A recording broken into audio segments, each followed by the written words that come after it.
శాస్త్రం అనేది ప్రమాణము. శాస్త్రాలు చదవాలంటే సంస్కృతంలో ఉన్నాయి, సరే తెలుగులో కూడా రాసి పెట్టారు. ఏవి చదవాలన్నా సూక్ష్మ బుద్ధి కావాలి. వడ్లు, బియ్యం, అన్నం తినాలంటే వడ్లు పండించాలి. వడ్లు పండించిన వాడే తినడం లేదు, పండించని వాడు అంతకంటే బాగా తింటున్నాడు. పండించేవాడికి టైమే లేదు తినడానికి. అలాగా శాస్త్రాలు సంస్కృతము తెలియకపోయినా తెలిసిన వాళ్ళు చెప్పింది, బుద్ధిమంతులు చెప్పింది గ్రహించుకొని నడుచుకున్న వాళ్ళు ఆ చెప్పిన వాళ్ళకంటే కూడా బాగున్నారు. ఎవరు మంచి ఎవరు చెడు ఇది తెలుసుకోవాలి. తెలుసుకొని వ్యక్తికి జీవితం గడిచిపోతుంది, ఎప్పుడో బుద్ధి వస్తుంది, లాభమేమీ ఉండదు. కథ కంచికి మన ఇంటికి. చాలామంది నేను చూస్తున్నాను, హిందువుల పద్ధతి ఏమిటంటే కష్టాలు బాధలు రాగానే వాళ్ళ గుళ్ళు, గోపురాలు, దేవుళ్ళు, మొక్కులు అన్నీ గుర్తుకొస్తాయి, అప్పుడే గుర్తుకొస్తాయి. ఇక ఈ గుడికి ఆ గుడికి తిరుగుతూ ఉంటారు పాపం. ఎందుకంటే బంధువులు చెప్తారు, ఫ్రెండ్స్ చెప్తారు, పక్కింటి వాళ్ళు చెప్తారు, పలానా గుడికి పోనీ బయట శని పోతుంది, అది పోతుందంటే ఇదేదో బాగానే ఉంది అని పోతారు, మునుగుతారు, తీర్థాల్లో మునుగుతారు, నదిలో మునుగుతారు, అన్నీ చేసి వస్తారు. పోయిన వాళ్ళకి పోతుంది, పోయిన వాళ్ళు చాలామంది ఉంటారు. వాళ్ళకి ఏం చేయాలో తెలియదు, మళ్ళీ ఇంకేదో చెప్తారు, ఇంకా పెడతారు, బాబా ఉన్నాడు అంటే పోతారు. ఆ బాబాలు తాయతలు పెడతారు, బొట్లు పెడతారు, ఏదో చేస్తారు. అది కూడా నమ్మేవాళ్ళు నమ్ముతున్నారు, పోతున్నారు. కొంతమందికి జరుగుతుందేమో, జరగని వాళ్ళ గతి ఏమిటి? ఎవరికి ఏమీ జరగదండి. మనము స్వయంగా చేసుకున్నటువంటి బాధలు, పీడలు, కష్టాలు, అప్పులు, రోగాలు ఎక్కడ పోయినా మనల్ని వదిలిపెట్టవు. నీ అజ్ఞానంతోటి, నీ తెలివి తక్కువతనంతో నువ్వు చేసుకున్నటువంటి కర్మల ఫలితాలు నిన్ను వదిలిపెట్టవు. పోవాలంటే విద్వాంసులు, వైద్యులు చెప్పినటువంటి మాటలు వినాలి, ఆ ప్రకారం నడవాలి. మీ అందరికీ తెలుసు, రోగం వస్తే గుడికి పోరు, మీరు డాక్టర్ దగ్గరికి పోతారు కదా. గుడికి ఎందుకు పోరు మరి అంటే గుడిలో తగ్గదది, దానికి మందులు, డాక్టరు, వైద్యం అనేది ఒక ప్రక్రియ ఉంది అంటారు. ఆ తెలివి అందరికీ ఉంది. ఎన్ని లక్షలైనా ఖర్చు పెడుతున్నారు, రోగాలు బాగు చేసుకోవడానికి ప్రయత్నం చేస్తారు. సమస్యలు వస్తున్నాయి. సమస్యలు ఎక్కడి నుంచి వస్తున్నాయి? ఎవరి వల్ల వస్తున్నాయి? ఆలోచించడం లేదు. తన వల్ల వస్తుందని ఎవడు అనుకోడు. నేను, నా కుటుంబము, మా వ్యవహారము, మా ఆలోచనలు, మా పద్ధతుల వల్లనే సమస్యలు వస్తున్నాయని ఎవరని అనుకుంటారు. మేము చాలా కరెక్ట్ ఉన్నాం, మా అంత మంచివాళ్ళే లేదు, మేము ఎవ్వరికీ మోసం చేయలేదు, ద్రోహం చేయలేదు, ఒకరిని ముంచలేదు, మాకెందుకు వస్తున్నాయి కష్టాలు అనుకుంటాడు. కాబట్టి ఈ రకంగా కష్టాలు, పీడలు వచ్చే వాళ్ళందరూ కూడా మా వల్ల రావడం లేదు, ఎందుకు వస్తున్నాయో తెలియదు అంటారు. కానీ మీ వల్లనే వస్తున్నాయి. అవి మీ వ్యవహారం వల్ల, మీ ఆలోచనల వల్ల, మీ గుణాల వల్ల, మీ అలవాట్ల వల్ల, మీ పద్ధతులు మార్చుకోకపోవడం. ఎవడు చెప్తాడు ఇవి? ఏ పూజారి చెప్పాడు, ఏ డాక్టరు చెప్పాడు. ఎవరు చెప్పాలి? విద్వాంసులు చెప్పాలి. విద్వాంసులు ఎక్కడున్నారు? మీ నిజామాబాద్ మొత్తం తిరగండి, ఎవరు దొరకరు. హిందూరు సాధు పరిషత్ అని 100 మంది ఉంటారు అందులో సాధువులు. ఎవరికి శాస్త్రం కాదు కానీ సాధువులు. నిమ్మకాయలు వేయడము, బొట్లు పెట్టడము, దారాలు కట్టడం తప్ప వాళ్ళకి ఏం తెలియదు. బట్టి మనకు శాస్త్రాలు ఏమి చెప్తున్నాయి? నువ్వు చేసిన కర్మల ఫలితమే నీ జన్మ, నీ యొక్క సుఖ దుఃఖాలు. ఎవ్వరు కాదానికి కర్త అనుకుంటాం మనం. మా తమ్ముడు మాటలు విని చెడిపోయాము, మా తమ్ముడే చెడగొట్టాడు, లేదా మా మామయ్య మాటలు విని నా భార్య అండి ప్రతిదీ నా భార్య, ఆమె చెప్పి ఆమె వల్లనే చెడిపోయాను. చాలామంది ఇట్లా ఒక్కరి మీద వేసేస్తారు. మీరు 90 మంది అదే మాట మాట్లాడారు. నేను బుద్ధి లేక నేను విన్నాను, అందువల్లనే నేను చెడిపోయాను అన్నారు. వాళ్ళు చెప్పారు, నన్ను మిస్గైడ్ చేశారు, పక్కదారి పట్టించి. మరి వాడు చెప్పాడు, 100 మంది చెప్తారు, నీ బుద్ధి ఏమైంది? ఇక్కడ పండితులు చెప్తున్నారు, ఎంతమంది గ్రహిస్తున్నారు? ఇది ఎవరు గ్రహించారు? పుల్లమ్మ, మల్లయ్య, సోమయ్య చెప్పింది మాత్రం అందరూ పట్టించుకుంటారు. పండితులు చెప్తే మాత్రం నెత్తికి ఎక్కడ నిద్ర వస్తుంది. విద్వాంసులు చెప్తుంటే హాయిగా జోలబట్టినట్టు నిద్ర వస్తుంది, కానీ గుర్తుండవు. కానీ పనికి మాలిన వాళ్ళు, అర్హత లేని వాళ్ళు, విద్య లేని వాళ్ళు, మాయమాటలు చెప్పేవాళ్ళు చెప్తే మాత్రం నెత్తికి బాగా ఎక్కుతాయి. మేము చెప్తే ఒక 4 రోజులు ఉంటారేమో, మళ్ళీ వదిలేస్తాం. చాలామంది చూస్తారు. కాకపోతే చెప్పడం మా కర్తవ్యం, చెప్తూ పోవాలంటే. కనుక ప్రపంచమంతా కూడా అజ్ఞానము, అవిద్య, అస్మిత, రాగము, ద్వేషము వీటితో నడుస్తుంది. దీనికి ఫుల్ స్టాప్ ఆపేయాలి అంటే విద్య కావాలి. విద్య అంటే ఈ సర్టిఫికెట్ చదువులు కాదండి. సర్టిఫికెట్ చదువులు చదివిన వాళ్ళు చేసే పాపాలు, నేరాలు, ఘోరాలు చెప్పతరంగా. నిన్ననే చూసాము, ఇంజనీరింగ్, ఎంటెక్, బీటెక్ చదివిన అబ్బాయి తల్లినే చంపేశాడు. నిన్ననే ఇంకో వార్త కూడా చూసా, పిన తల్లిని ఇంకొకటి చంపాడు. ఇంకొకటి పెదనాన్న కూతురి పైన అత్యాచారం చేస్తున్నాడు. ఇవన్నీ వీళ్ళంతా ఎవరు? హిందువులు, క్రిస్టియన్, ముస్లింలు కారండి. మీరు నేరాలు తిరిగేస్తే కుటుంబ నేరాలు, ఫ్యామిలీ క్రైమ్, కుటుంబ నేరాల్లో 99% హిందువులే ఉన్నారు అక్కడ. ఎవ్వరు బయట నుంచి వచ్చి ఎవరైనా చేయట్లేదు, కుటుంబ సభ్యులే. ఎందుకంటే కుటుంబం అంటే ఏమిటో ఎవరికి తెలియదు. సంపాదిస్తున్నావా లేదా, ఇంతే లెక్క. ఇప్పుడున్న లెక్క ఒకటే, సంపాదిస్తేనే బతుకుతాము, డబ్బు లేకపోతే బతకలేదు. డబ్బు కోసం గడ్డి తినడానికి సిద్ధము, దుబాయ్, ఖతారు, ఎక్కడికైనా పోతాం. కానీ ధర్మోపదేశం వినడానికి మాత్రం చేత కాదు. ఇక్కడే పక్కనే ఎవరికి చేత కాదు, ఎక్కడికైనా పోతారు డబ్బుల కోసం. డబ్బులే ఈ ప్రపంచాన్ని నడిపిస్తున్నాయి అనుకుంటున్నారు. ఆ డబ్బులు కూడా ఎందుకు పనికిరావు. నీ కొడుకే నీకు శత్రువు, నీ కోడలే నీకు పెద్ద వ్యతిరేకం, విరుద్ధం. ఎందుకు జరుగుతుంది? కుటుంబం. నువ్వు కుటుంబం కోసం ఎద్దులా కష్టపడుతున్నావు, కానీ కుటుంబం ఎందుకు ఇలా తయారవుతుందంటే ధర్మము లేదు, గురువు లేడు, సత్సంగం లేదు, ఏది లేదు. వండుకోవడం తినడం. అందుకే పూర్వము కుల గురువులు అని ఉండేవాడు, కుల పురోహితులు ఉండేవాడు. రాముని వంశం, సూర్యవంశం. వాళ్ళ కుల పురోహితుడు ఎవరు? వశిష్ఠుడు. పాండవులు చంద్రవంశం, వాళ్ళ కుల పురోహితుడు ఎవరు? ధౌమ్యుడు. ఇక ఈయనున్నాడు కృష్ణునికి కూడా కుల పురోహితులు ఉన్నారు, గర్గుడు. అలా ఉండేవాడు. ఇప్పుడు ఎవరికి లేదు. నేనే పురోహితుడిని, నేనే గురువును, నేనే ఇంటి పెద్దను, నాకెవడు చెప్పేది, నేను ఎవరి మాట వినను, నా దగ్గర ₹1,00,00,000 ఉన్నాయి.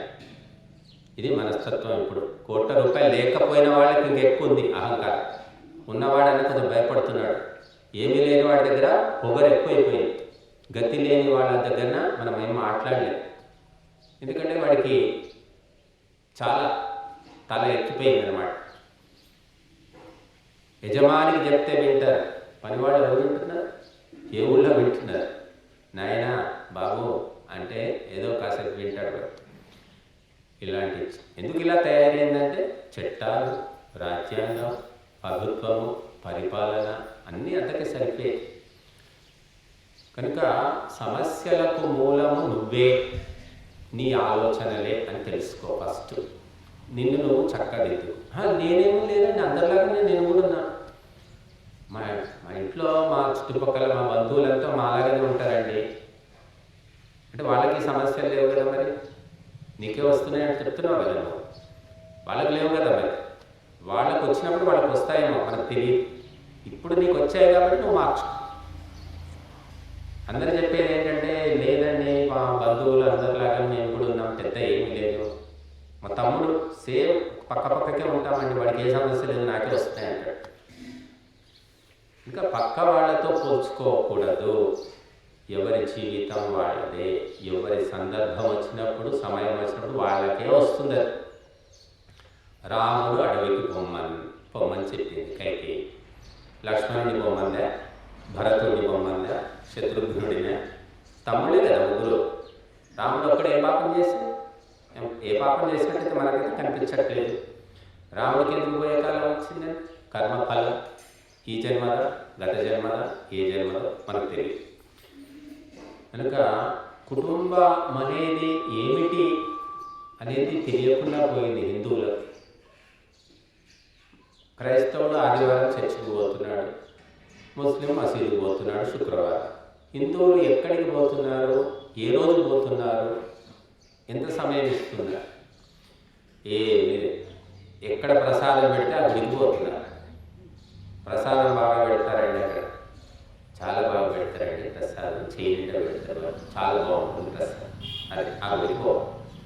లేకపోతే ఎక్కడ పోయినా ఉపదేశం లేదు, సందేశం లేదు, సత్సంగం లేదు. అదైతే జరిగే పని. అంతే కదా.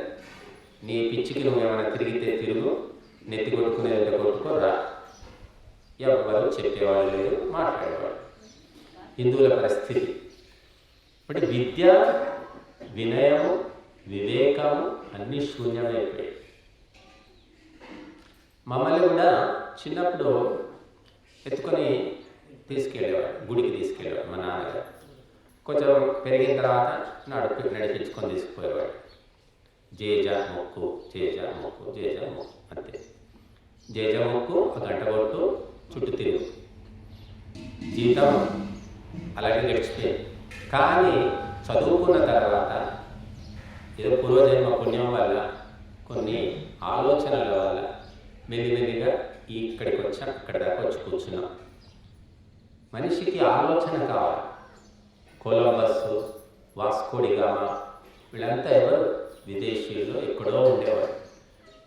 వాళ్ళకి ఆలోచన వచ్చింది, డబ్బు సంపాదించాలి, మన దేశాన్ని అభివృద్ధి చేసుకోవాలి, మనల్ని మనం బాగు చేసుకోవాలి. ఎక్కడున్నాయి డబ్బులు, ఐశ్వర్యం, వైభవం? భారతదేశం. చలో భారతదేశం వెళ్ళాలంటే ఎలా వెళ్ళాలి? సముద్ర మార్గం కనిపెట్టారు, ఎత్తుకుంటూ వచ్చారు.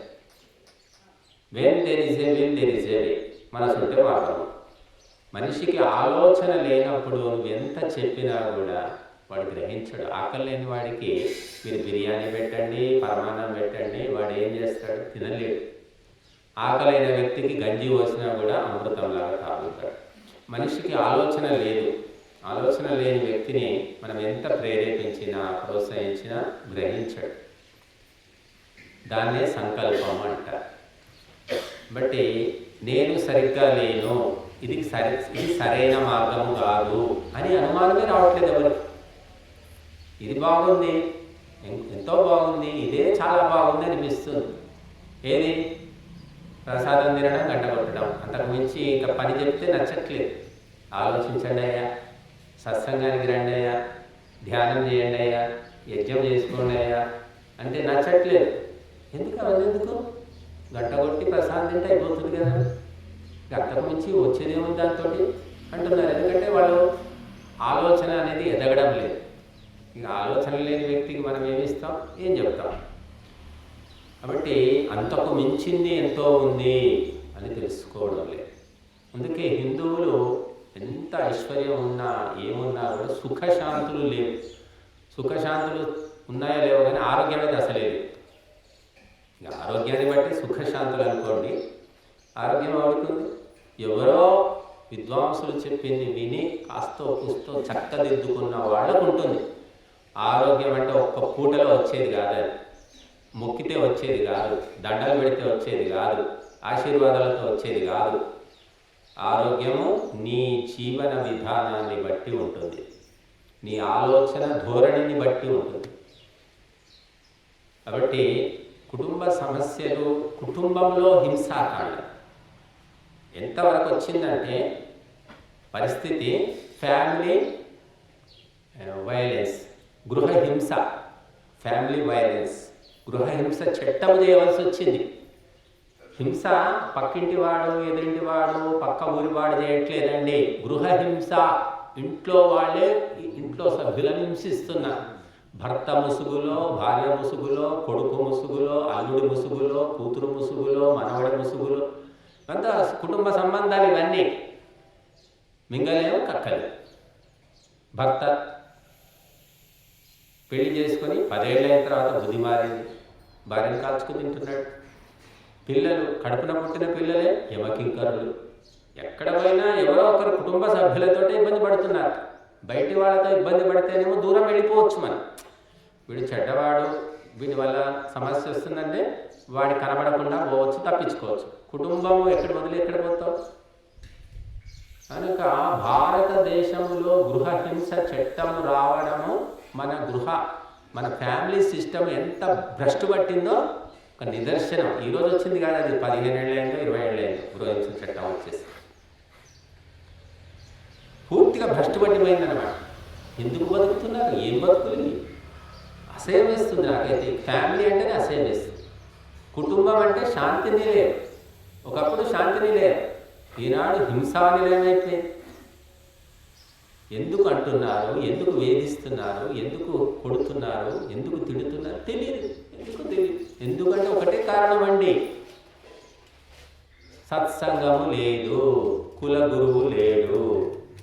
ఏమో 25 ఏళ్ల కిందట పల్లెటూళ్ళలో సత్సంగం చేసేవాడు, భజన చేసేవాడు. ప్రతి ఒక్కరు భజన చేసుకునేవాడు. 25 ఏళ్ల కింద ఈ ఊళ్ళో కూడా భజన సంఘం ఉండేది. అన్ని మూతపడ్డాయి.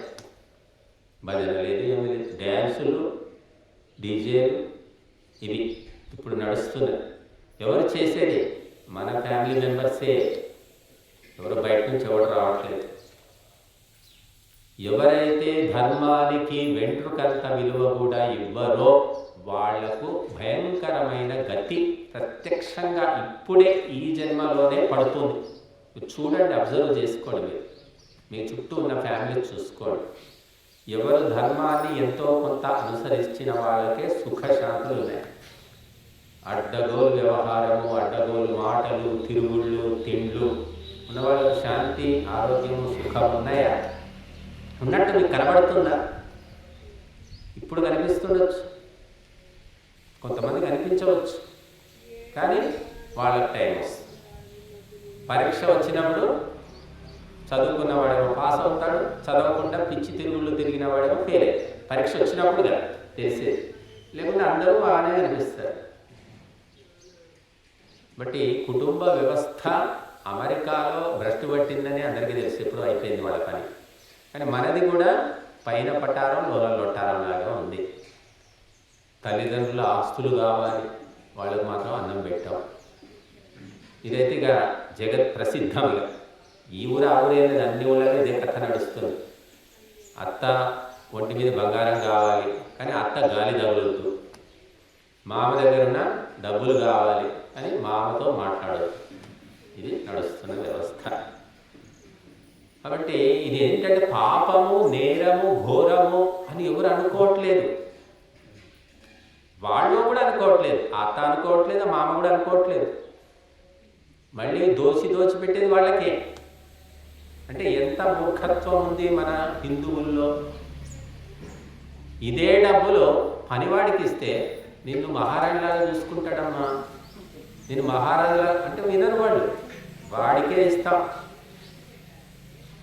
కోర్టులు ఉన్నాయి, చట్టాలు ఉన్నాయి, పోలీసులు ఉన్నారు, అయినా కూడా మోహము, వ్యామోహం.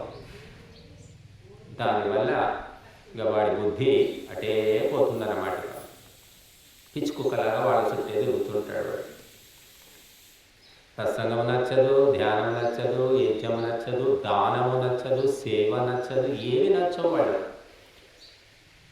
కొడుకు, మనవడు, వాళ్ళ పెళ్ళిళ్ళు, పేరంటాలు, కాంతులు, ఇదే వ్యవహారం.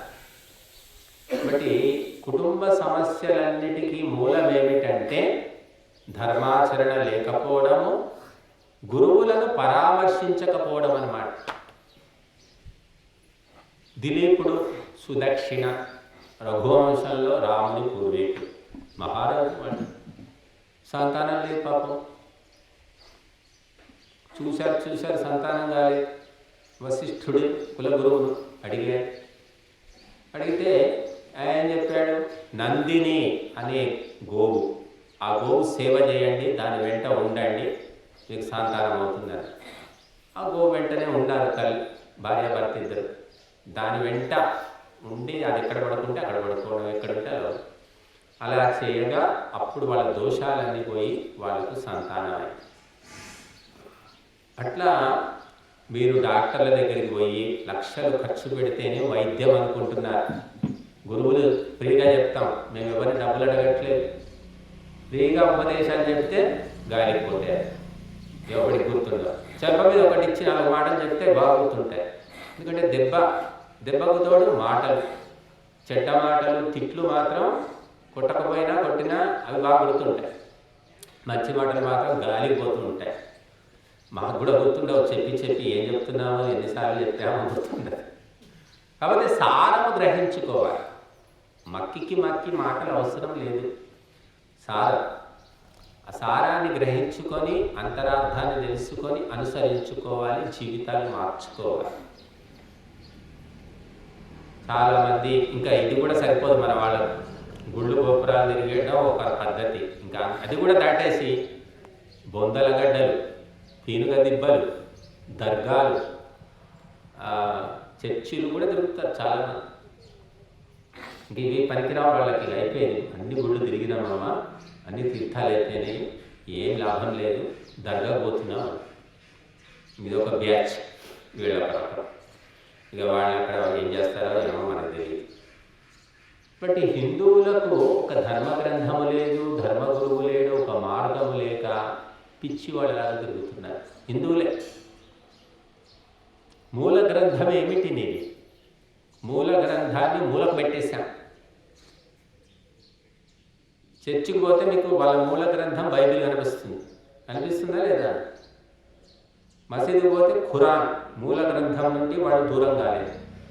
మీరు ఏ గుడికన్నా పోండి, మూల గ్రంథం ఎక్కడుంది? మూల గ్రంథం ఉండదు, మూల విగ్రహం ఉంటుంది. మనకు విగ్రహాలు పూజ చేసుకుంటే సంతోషం. చదవాలంటే పుస్తకాలు, ఉపదేశాలు చదవడం అంటే, ఎందుకంటే అలవాట్లేదు కదా. ఈరోజు ఇది మీ తాతలు చదవలేదు, మీ ముత్తాతలు చదవలేదు, చదివించలేదు, పరంపర పోయింది. కాబట్టి మనకేమిటి అంటే ప్రసాదం తిని మూతి తుడుచుకొని వస్తే అంతే గొప్ప పని చేసామనుకుంటున్నారు. గురువులు చెప్పింది వినాలంటే నిద్ర వస్తుంది, గుర్తుండదు, చాతగాదు, ఓపిక ఉండదు, ఇంకా వేరే అన్ని పనులు గుర్తుకొస్తాయి అప్పుడే. కాబట్టి అన్నిటికీ మూలము మనిషే, నువ్వే కేంద్రము అని తెలుసుకొని నీ లోటుపాట్లు ఏమిటో నువ్వు చెప్పలేవు, నువ్వు తెలుసుకోలేవు. నీ మొహం ఎలా ఉందో అద్దం దగ్గరికి వెళితే అద్దం చెప్తుంది. గురువుల దగ్గరికి వెళితే గురువులు చెప్తారు, నీకు రోగాలు ఎందుకు వస్తున్నాయి, సమస్యలు ఎందుకు వస్తున్నాయి, బాధలు ఎందుకు వస్తున్నాయి, ఇబ్బందులు ఎందుకు వస్తున్నాయి, ఎక్కడ మార్పులు చేర్పులు చేసుకోవాలి అని. కాకపోతే ఉచితంగా చెప్పే సలహాలు వింటారు, లేకుంటే లేదు కదా. డాక్టర్ అనుకోండి, వాడు 10,000 20,000 తీసుకుని చెప్తాడు అనుకో, సచ్చినట్టు వింటారు. ఆపరేషన్ అంటే ఆపరేషన్ చేసుకుంటారు, ఇంకేదో చేయమంటే ఇంకేదో చేస్తారు, అన్నీ చేస్తారు. ఇక మేము చాలా మటుకు గమనిస్తున్నాం. మేము ఉచితంగా బోడి సలహాలు ఇస్తాం కదా, ఇక వినేవాడు వింటాడు, విననోడు అసలు విననోళ్ళే ఎక్కువ అనుకోండి. మేమే అడుగుతుంటాం, ఇంతకుముందు చెప్పాం కదమ్మా, ఎట్లుందమ్మా అని ఎప్పుడో కనబడ్డప్పుడు అవును స్వామి మీరు చెప్పింది మంచిదే కానీ ఇక మాకు కుదరలేదు, మేము చేయలేదు అంటారు. ఇంకోసారి అడిగితామంటే కనబడడం కూడా కనబడదు. ఎందుకంటే ఇది ఫ్రీ అంటే ఎవరికి గౌరవము, శ్రద్ధ, ఆసక్తి, భక్తి శూన్యం అన్నమాట. మీకు చెట్టు కింద డాక్టర్ కూర్చొని వైద్యం చేస్తానంటే ఎంతమంది వెళ్తారు ఈ ఊళ్ళో? ఏ డాక్టర్ మామూలు డాక్టర్ కాదు, MBBS తర్వాత MD స్పెషలిస్ట్ డాక్టరే. చెట్టు కింద కూర్చుంటే అతన్ని మీరు ఏ రకంగా చూస్తారు అంటే మనిషి దృష్టి అట్లా భ్రష్టు పట్టింది. దృష్టి సృష్టిని బట్టి మారిపోయింది. అందుకని ఎవడైతే పటాటోపము, ఆడంబరము, అట్టహాసము చేస్తున్నారో వాళ్ళ దగ్గర వందలు, వేలు, లక్షల మంది జనం పోగొట్టున్నారు. ఇక ఉన్నది ఉన్నట్టు మాట్లాడు, ఊళ్ళో ఉండకు అన్నారు. అలా ఉంది మా పరిస్థితి. మేమేమో దుకాణం పెట్టలేదు, రేట్లు పెట్టుకోలేదు, బోర్డులు పెట్టుకోలేదు. కాబట్టి ఇక ఎవడి కర్మ, వచ్చేవాడు వస్తాడు, పోయేవాడు పోతాడు. ఇక అవన్నీ చేయాలంటే దానికి పెద్ద వ్యవస్థ చేసుకోవాలి, నలుగురిని జమ చేసుకోవాలి, కమిటీ, ఒకడు సెక్రటరీ, ఇంకొకడు ఏదో అన్నీ పెట్టుకుంటే అన్నీ నడుస్తాయి. వాళ్ళకి ఇంత జీతము ఏదో ఒకటి నెలకు 20,000, 50,000, 30,000 ఇలా బోలెడు మంది నడిపించుకుంటున్నారు గురువులు.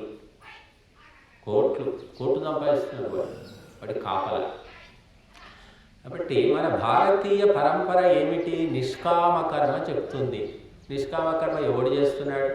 నిష్కామకర్మ అంటే ప్రజలకు మంచిని చేసి మర్చిపోవడం, ఏ రకమైన రుసుము వసూలు చేయకపోవడం, ఇస్తే తీసుకోవడం తప్ప ఇంతకు ఇంత అని రేట్లు పెట్టకపోవడం, దాన్ని నిష్కామకర్మ అంటారు. ఎక్కడ నిష్కామకర్మ శూన్యం. చూడండి, మనం ఉచితం అంటే యజ్ఞానికి ఎంతమంది వచ్చారు? ఇంతే ఉంటుంది ఎప్పుడైనా 2 కుండాలు. అదే మీరు కుండానికి 10,000 అని చెప్పండి, హంగామా సృష్టించండి, ఇక్కడ జనం పట్టరు, అడ్వాన్స్ బుకింగ్ అయిపోతుంది. కనుక ఈ ఆడంబరము, అట్టహాసము, మాయలో పడిపోయి ధర్మానికి, దైవానికి లక్షల మైళ్ళ దూరంలో ఉండిపోతున్నాడు మనిషి. మోసం చేయాలంటే పెద్ద కష్టమేం కాదు, మోసగాడు బోలెడు మంది ఉన్నారు. కనుక కుటుంబ వ్యవస్థ బాగుండాలి అంటే భార్య కర్తవ్యాలు చేయాలి, భర్త కర్తవ్యాలు చేయాలి, సంతానంలాగా వ్యవహరించాలి. మరి భార్య కర్తవ్యం ఏంటి? ఏం చేయాలి భార్య? భర్త కర్తవ్యం ఏంటి? భర్త ఏం చేయాలి? ఎలా ఉండాలి? పూర్వము వివాహము కాకముందే గురుకులంలో ఉపదేశించేవాడు, విద్యను నేర్చుకునేవాడు. ఈనాడు చదువుతున్నారు ఎంటెక్, బీటెక్, ఐటెక్ చదువులు. ఏ చదువులో కూడా కుటుంబంలో ఎలా మెలగాలి ఏ చదువులో లేదండి.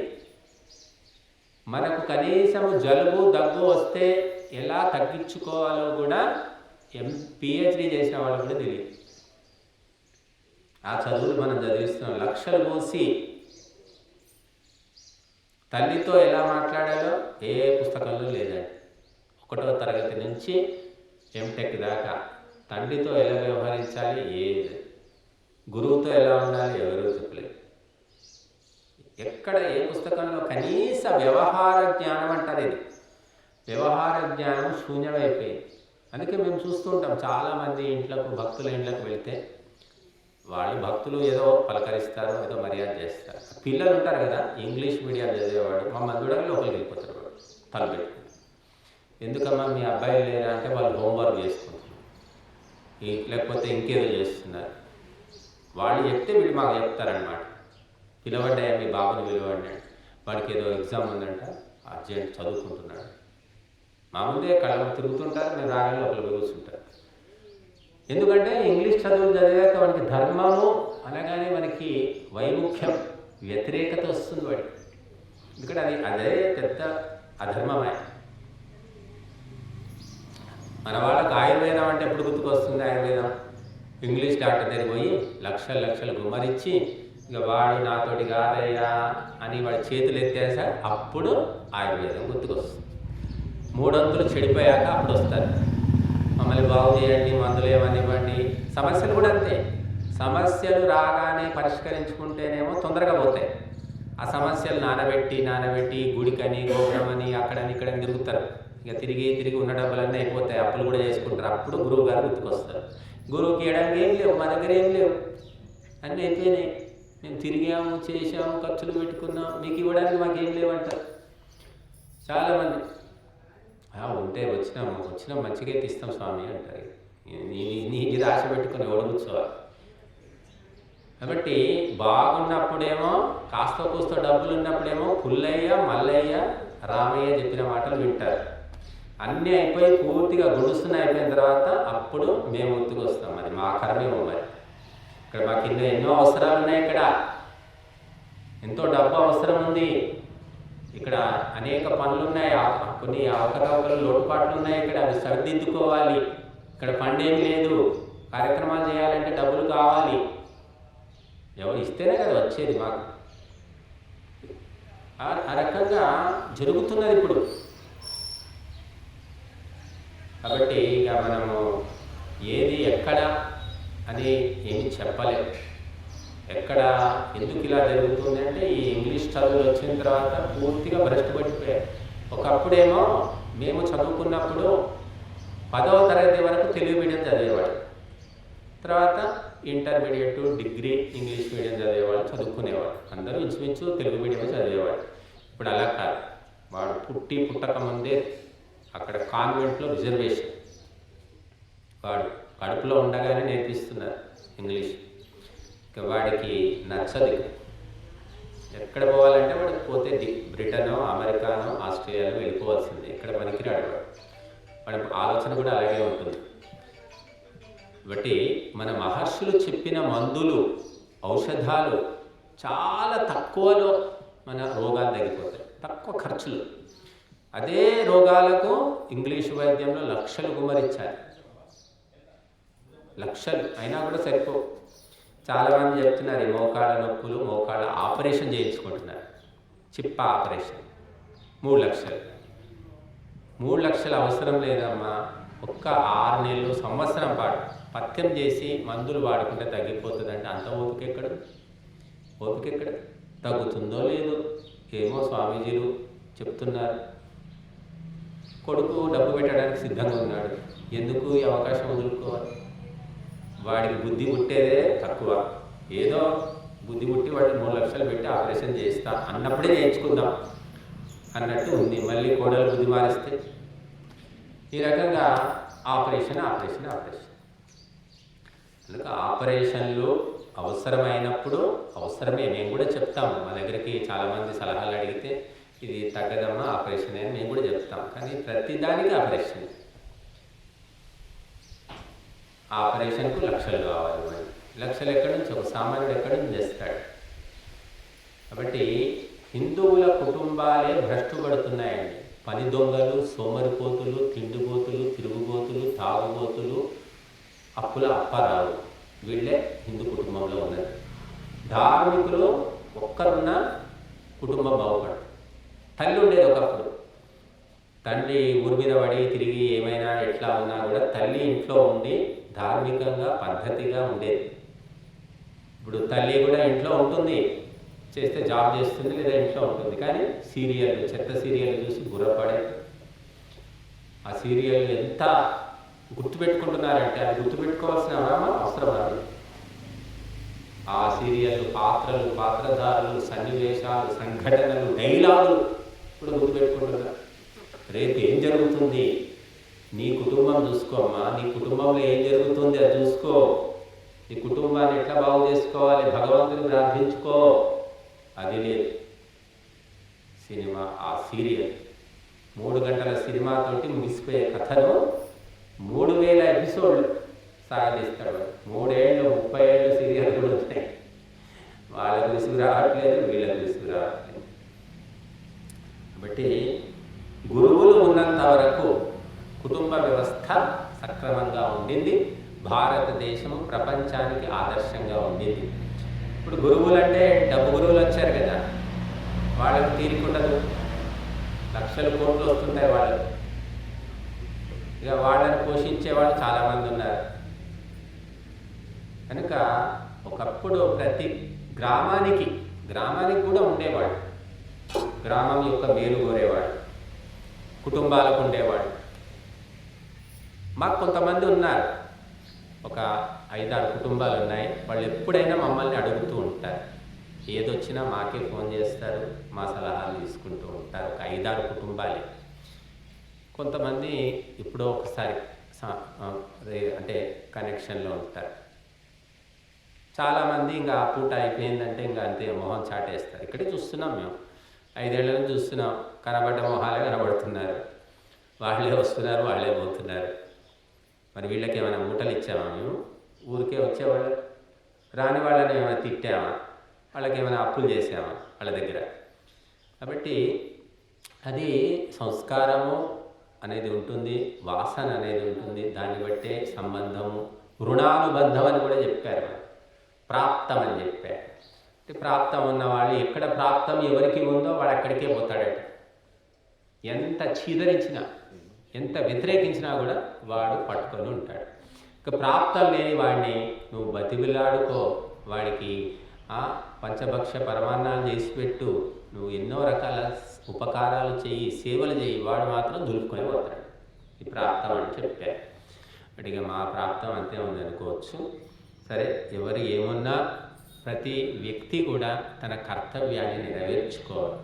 ఒక అధ్యాపకుడి కర్తవ్యం చేయాలి, వైద్యుడు వైద్యుని కర్తవ్యం చేయాలి, గురువులు గురువుల కర్తవ్యం చేయాలి, భర్త కర్తవ్యం, తండ్రి కర్తవ్యం. తన కర్తవ్యంలో లోటు చేసుకోకూడదు. ఒక తండ్రి కొడుకు బాగాలేడని తండ్రి కూడా చెడిపోవాల్సిన పనిలే. నీ వంతు కర్తవ్యం నువ్వు పూర్తి చేసుకో. నీ కొడుకు కర్తవ్యం నువ్వు చేయలేవు, అతని కర్తవ్యం అతనిది, అది అతని పాత్ర అతనిది. అతని ఆహారం నువ్వు తినలేవు కదా. కాబట్టి అతను చేయవలసిన పనులు అతను ఎగ్గొడితే, చెడగొడితే నువ్వు బాగు చేయలేవు, ఎంతకని చేస్తావు. కాబట్టి ఇవన్నీ జన్మజన్మల సంబంధం అనుకుంటున్నారు. పాటలు కూడా రాసి పెట్టారు మనం. తండ్రి కొడుకులు జన్మజన్మలు, భార్యాభర్తలు జన్మజన్మలు, గురువు శిష్యులు మాత్రం కాదు, అది జన్మజన్మది కాదు. అలా అనుకొని ఇక అదే పట్టుకొని వెళ్ళాడుకుంటూ ఉంటున్నారు. కాబట్టి జన్మజన్మల సంబంధం అంటూ ఏది లేదండి. ధర్మం ఒక్కటే జన్మజన్మల సంబంధము. కాబట్టి ధర్మానికి అనుకూలంగా ధర్మాన్ని తెలుసుకొని ధర్మ మార్గంలో నడవాలి. అప్పుడే మనకు శాంతి, సుఖం. కనుక నిన్న ఇప్పుడే పొద్దున్నే పేపర్లో చూస్తున్నా, ఒక ఆటో నడుపుకునే వ్యక్తి, అతనికి ఎంత రోజుకి 600 వస్తే ఎక్కువ, లేదా 1000 రూపాయలు అనుకున్నాం. ఇప్పుడు ఫ్రీ బస్సులు వచ్చిన తర్వాత వాళ్ళకు కూడా చాలా తగ్గిపోయింది పాపం. ఆటో ఎత్తేవాడేవాడు ఫ్రీ బస్సులు ఉన్నాక. అతను ఒక కొడుకు ఒక కూతురు. కొడుకు 2 లక్షల 2.5 లక్షలు బైక్ కావాలి అని అడిగాడు. ఎవరు అడుగుతారు? తండ్రినే కదా అడిగేది. నీకు అవసరం లేదు బాబు, అంత డబ్బు నేను తేలేము, కట్టలేము, నెల కట్టాలి కదా అంటే వాడు చాలా మొండికేశాడు. నేను కొనివ్వకుంటే పండగ రోజు, దసరా రోజు కొనివ్వకుంటే నేను చచ్చిపోతాను అన్నాడు. అయ్యో, ఒకడు చచ్చిపోతే ఎట్లా అని చెప్పి వాడు కొనిచ్చారు.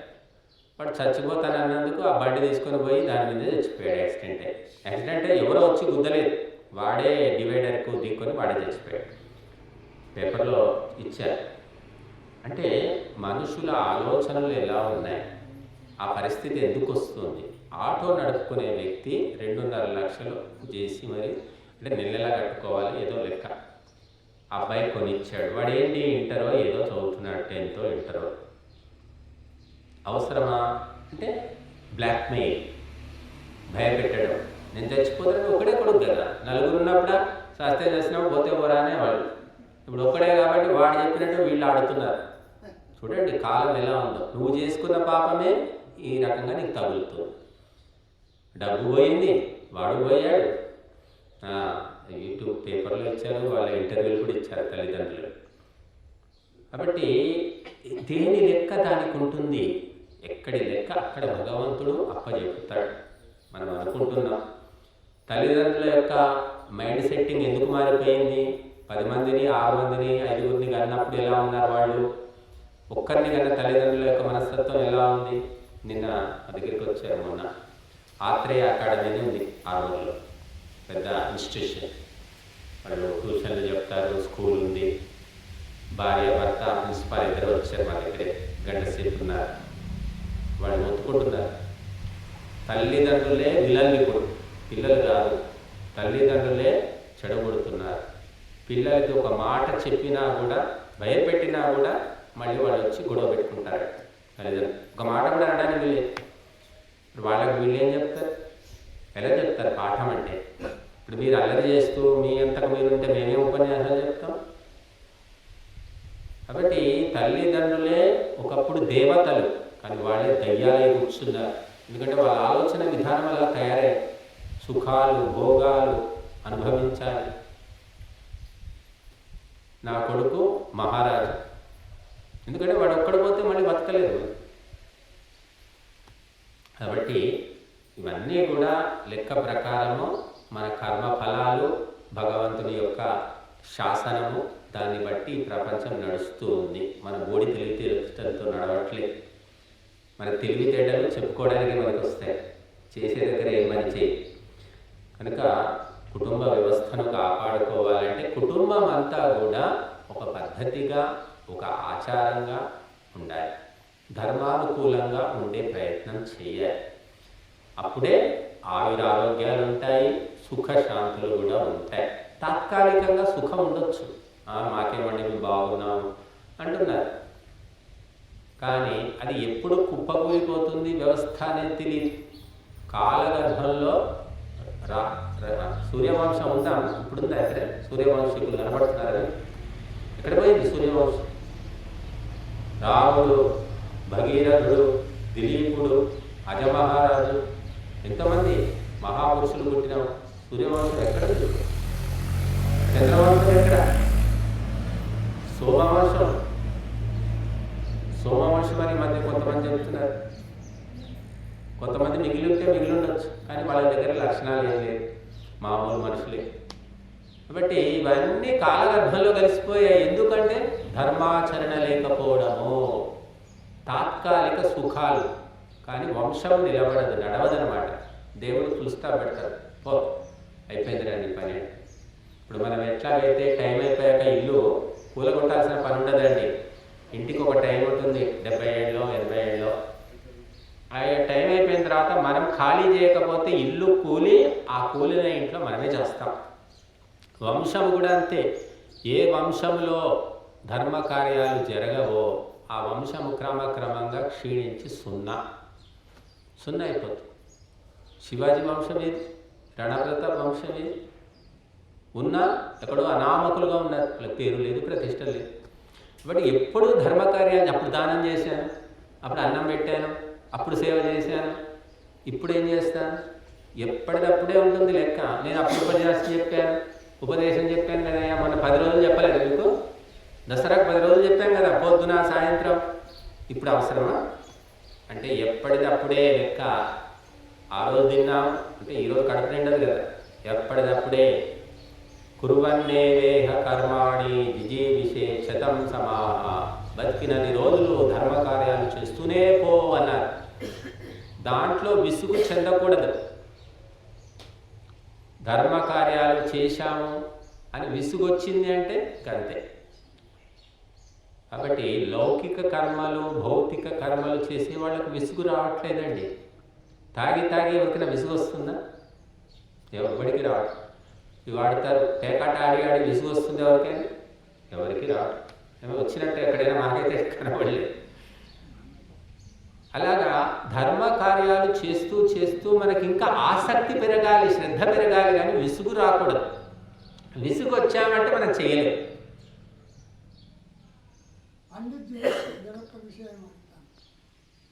దీనికి కారణం ఏమిటో కూడా అది కావడానికి కారణం ఏమిటి అని నాకు ఒక సందేశం. కారణం ఒకటి ఏమిటంటే ఆహార దోషం. రెండవది ఏమిటంటే శాస్త్రాలు చదవకపోవడము, సరైన గురువులు లేకపోవడము, మన వ్యవస్థ, ప్రభుత్వ వ్యవస్థ సక్రమంగా లేకపోవడం. ఇవన్నీ కారణాలు. మనమంతా ఈ రకంగా ఎందుకు మారిపోయింది సమాజం? ఎందుకంటే కర్ణుని చావుకు 6 కారణాలు అండి. అలాగా ఒక్కటని కాదు, అనేకం. 1000 ఏళ్ల నుంచి మన పరంపర, విదేశీయుల దండయాత్రలు, విదేశీయుల పరిపాలన. ఇప్పుడు ప్యాంటు షర్ట్లు ఎందుకు వేసుకుంటున్నాం మనం? ఇంగ్లీష్ వాడు పరిపాలించబట్టికే కదా. అది లేకపోతే మనకేమవసరం? ఇప్పుడు మన పరిపాలకులు, శాసకులంతా కూడా విదేశీయులు ఉండడం వల్ల మనకు చాలా విదేశీ సంస్కారాలు వచ్చేసాయి. ఇప్పుడు తెలంగాణలో మొన్నటిదాకా నవాబుల పరిపాలన, అందరూ ఉర్దూ నేర్చుకునేవాడు. అప్పట్లో ఉర్దూ మీడియమే ఉండేది, అందరూ తెలుగు హిందువులు కూడా ఉర్దూనే చదువుకునేవాడు. మా తాతగారికి ఉర్దూ వచ్చు, మా నాన్నగారు కూడా ఉర్దూ చదివేవారు. ఇప్పుడు మనం చదవట్లేదు, ఎందుకంటే పాలకులు మారిపోయారు కదా. బట్టి ఏ కారణం వల్లైనా కావచ్చు, కానీ ఇప్పుడు నువ్వు మార్చుకో. ఇప్పుడు ఏమైంది? నువ్వు స్వతంత్రుడివే కదా, నేను ఎవరు అడ్డం వస్తున్నారు? నీ చేతులు ఎవరు కట్టేస్తున్నారు, నీ కాళ్ళు ఎవరు కట్టేస్తున్నారు? కాబట్టి ఏ రకంగా జరిగినా కూడా మనము తెలుసుకొని మార్చుకోవడానికి ఇప్పుడు ఒక అవకాశము భగవంతుడు కల్పించాడు. దీన్ని సద్వినియోగం చేసుకొని మనం సాధ్యమైనంత వరకు ధర్మానుకూలంగా మారాలి, మార్చాలి, తెలియజేయాలి. ఇది ఒక్క రోజులో అయ్యే పనేం కాదు. అనగా అనగా రాగం, తినగా తినగా రోగం అన్నారు. వినగా వినగా ధర్మం. విని విని నెత్తికి ఎక్కిన తర్వాత క్రమంగా మారిపోతూ ఉంటారు. ఒక్క రోజులో మార్పు ఏం జరగదు. కాబట్టి మీరందరూ కూడా మరి ఇలాగే సత్సంగాలకు వస్తూ ఉండండి, పాల్గొంటూ ఉండండి. స్కూలుకు సంవత్సరం పోతే సంవత్సరం పాటు వెళితే చివర పరీక్ష పెడతారు. అప్పుడు కదా టెస్ట్ చేసేది. ప్రతి సంవత్సరం మొత్తం జరగదు కదా. అలాగా మనకు జరుగుతుంది. కాబట్టి సత్సంగాల్లో పాల్గొనగానే తక్షణమే మార్పు కనిపించదు. కాకపోతే ఇది మంచిది అని మనం తెలుసుకొని దానికి కనెక్ట్ అయితే, దాంతో సంబంధం పెట్టుకుంటే క్రమంగా మార్పు వస్తుంది. కాబట్టి మీరందరూ కూడా ప్రతి పౌర్ణమికి మనం ఈ కార్యక్రమం చేస్తున్నాము. అంతేకాకుండా మధ్య మధ్యలో విశేష కార్యక్రమాలు కూడా మనం చేస్తూ ఉన్నాము. చేస్తూనే ఉండాలి, దాంట్లో పాల్గొంటూనే ఉండాలి. ఎన్ని జన్మలలో ఎటువంటి మార్పు వస్తుందో తెలియదు. బహూనాం జన్మనామంతే అన్నారు. అనేక జన్మలు గడిచిన తర్వాత ఆ పరిపూర్ణమైన బుద్ధి వస్తుందట, ఆ పరిపక్వత అనేది వస్తుంది. కనుక వంట లోపల రుచి, కొందరు ఏది వండినా రుచి ఎలా వస్తుందంటే అనేక సార్లు చేయడం వల్ల వస్తుంది. అనేక జన్మల్లో అదే పని చేయడం వల్ల ఈ జన్మలో కూడా వాళ్ళు తొందరగా సిద్ధిని పొందుతారు. కాబట్టి మనమందరం కూడా అధికంగా పాల్గొందాము. ఇతరులకు కూడా తెలియజేయండి, పాల్గొనేలా చేయండి, ప్రయత్నం చేయండి. మన కుటుంబ సభ్యులు కూడా ఇష్టపడకపోవచ్చు, అందరికీ ధర్మం అంటే ఇష్టం ఉండాలని ఏం లేదు. కానీ మన మానవ ప్రయత్నం మనం చేయాలి. సరే చేసి మరి లోకంలో మనము వ్యక్తిగతంగా సుఖశాంతులను పొందడానికి ప్రయత్నం చేద్దాం. భారతదేశాన్ని ప్రపంచంలో జగద్గురువుగా నిలిపేందుకు విశేష ప్రయత్నం చేయాలి.